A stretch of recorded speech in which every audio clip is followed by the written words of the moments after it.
So നമ്മൾ third generation cephalosporins വരെ discuss ചെയ്തിരുന്നു. Now let's see the fourth generation cephalosporins. Some of the example of are cefepime, cefepyrome, etc. Both of them, they are active against a variety of gram-negative and gram-positive organisms. They are more resistant to beta-lactamases. അല്ലെങ്കിൽ penicillinaseനെതിരെ resistant ആണ്.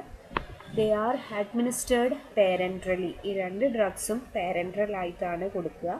Cefepime, they crosses the blood-brain barrier, while cefepyrome, it has good tissue permeability. So cefepime blood-brain barrier cross ചെയ്യും. അതുപോലെ തന്നെ cefepyrome, it has good tissue permeability. നമ്മുടെ body ടിഷ്യൂവിൽ നല്ലപോലെ penetrate ചെയ്യുന്ന ഒരു ഡ്രഗാണ് cefepyrome. Both of the drugs, they are excreted through kidneys.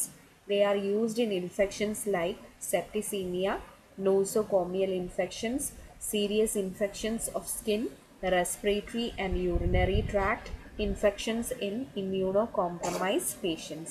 So this is about the uses of fourth generation cephalosporins. Coming to the uses of cephalosporins as a whole, they are used as an alternative to penicillin G in allergic lines. So penicillin node allergic ആയ ആൾക്കാരിൽ penicillin കൊടുക്കാൻ പറ്റാത്ത സിറ്റുവേഷൻസിൽ cephalosporins ആണ് alternative ആയിട്ട് ഉപയോഗിക്കുക. Gram negative infections, commonly we use third generation antibiotics in urinary tract infections, respiratory and soft tissue infections. Surgical prophylaxis നമ്മൾ already പറഞ്ഞായിരുന്നു. Cefazolin എന്ന് പറയുന്ന ഡ്രഗാണ് സർജിക്കൽ പ്രൊഫിലാക്സിസിന് ഉപയോഗിക്കുക. ഗൊണേറിയനെ ട്രീറ്റ് ചെയ്യാൻ ceftriaxone can be given. Typhoid ഫീവറിൽ വന്നിട്ടുള്ളവർ അല്ലെങ്കിൽ ടൈഫോയിഡ് വന്നിട്ടുള്ളവർക്കറിയാം സെഫ്ട്രിയാക്സോൺ അതുപോലെ തന്നെ സെഫപെരസോൺ ഇതാണ് IV ആയിട്ട് കൊടുക്കുക. Nosocomial infections, usually we give third generation cephalosporins. In case of meningitis, third generation antibiotics are given for H. influenza, Neisseria meningitidis as well as streptococcal pneumoniae, while ceftazidime is given for Pseudomonas meningitis.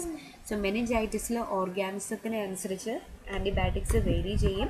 Ceftazidime it is given for Pseudomonas meningitis, while third generation cephalosporins for other kind of meningitis.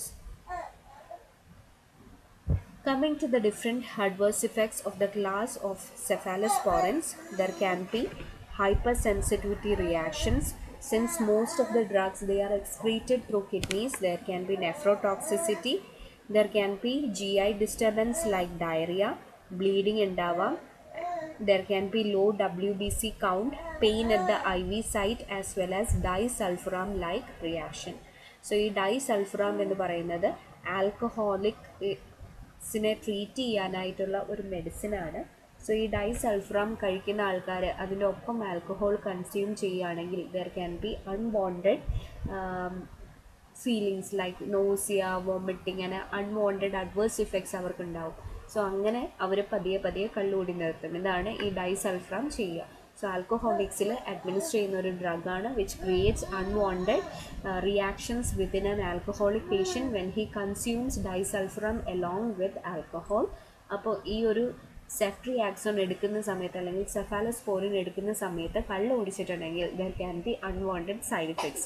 അപ്പോൾ alcoholic ആയിട്ടുള്ള ആൾക്കാരോട് ഈ ഒരു ആൻറ്റിബയോട്ടിക്കിൻ്റെ കോഴ്സിൻ്റെ ടൈമിൽ alcohol നിർത്താനായിട്ട് പറയണം. That is one of the nursing implication.